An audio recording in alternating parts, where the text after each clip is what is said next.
Every once in a while, an achievement comes along that doesn't just break a record. It completely redraws the map of what we believe is even possible. This is a story of a man who didn't just run a race. He ran right past the known limits of human endurance. And in doing that, he basically gave us all a blueprint for a limitless mind. Now, this isn't just some catchy slogan.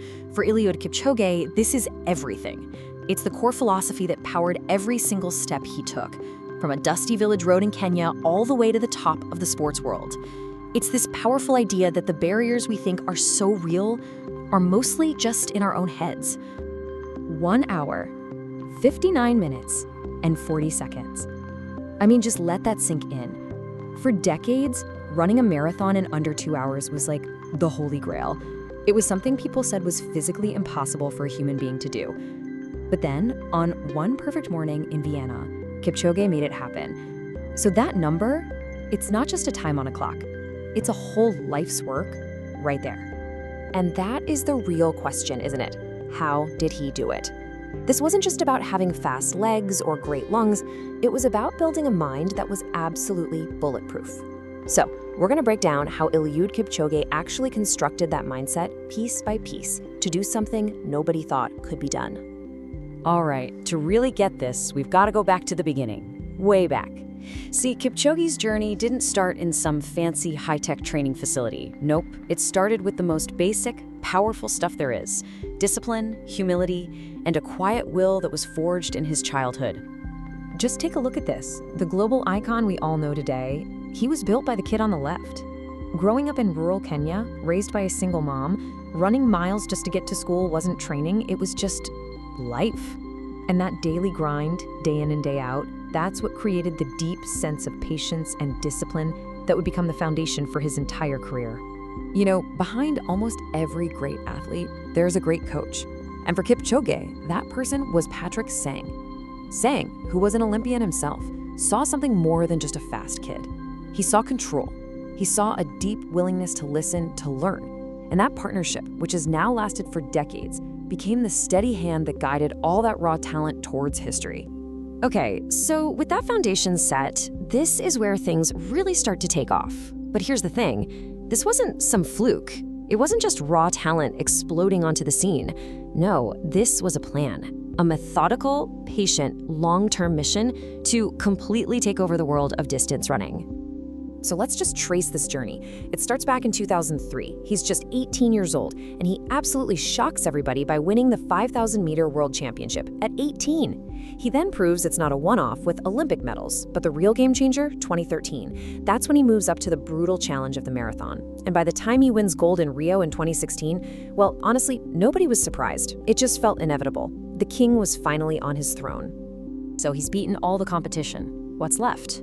Well, you go after history itself. And in distance running, there was one big, scary mountain that nobody had ever climbed, the 2-hour marathon. This wasn't just a time, it was a psychological wall. A lot of experts seriously believed the human body just couldn't do it, period. His first attempt back in 2017 was agonizing. 2 hours and 25 seconds. He missed it by just 26 seconds. For most athletes, a public near miss that heartbreaking, that close, that would have been crushing. That probably would have been the end of the dream. But this is what makes Kipchoge different. He didn't see failure, not even close. He saw data. He saw progress. He looked at it like a scientist. He didn't get caught up in the drama of, oh, I was so close. He just saw it as a dress rehearsal. He took what he learned, went right back to work, and started preparing for the next time. It's incredible. And then Vienna. This wasn't just a record. This was running's man-on-the-moon moment, for real. When he crossed that finish line, pointing and smiling, he proved that this massive barrier that had existed for a century was more of a belief than a physical reality. He had done it. So, we've seen what he did, but the real magic, the question we all want to know, is how. How did he do it? And the answer isn't in some secret technology or a revolutionary diet. It's in a simple, rigorous, almost monastic lifestyle that fuels his incredible performance. It's kind of wild when you think about it. He's this global superstar, but he lives this life of profound simplicity. At his training camp in Kenya, there are no luxuries. Athletes share chores, they eat together, and they follow a super strict routine. This environment just strips away all the ego and all the distractions, and it allows him to focus with absolute clarity on the task at hand. That discipline, that's his superpower. And really, that's what it all comes down to. His legacy isn't just about how fast his legs are, it's about how strong his mind is. The guy is as much a philosopher as he is a runner, and his way of thinking is what truly, truly separates him from everyone else. I mean, just listen to this. The world is not a playground, it's a classroom. We are all students. Wow.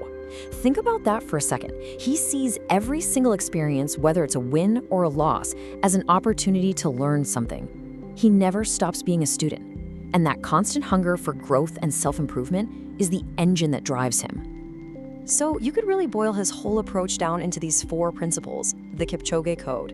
And the best part is, this works for anything, not just running. Step 1, be patient, trust the process.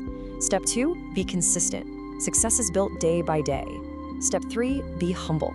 Respect the work and the people around you. And finally, step 4, believe. Your mind is your only real limit. That's the code.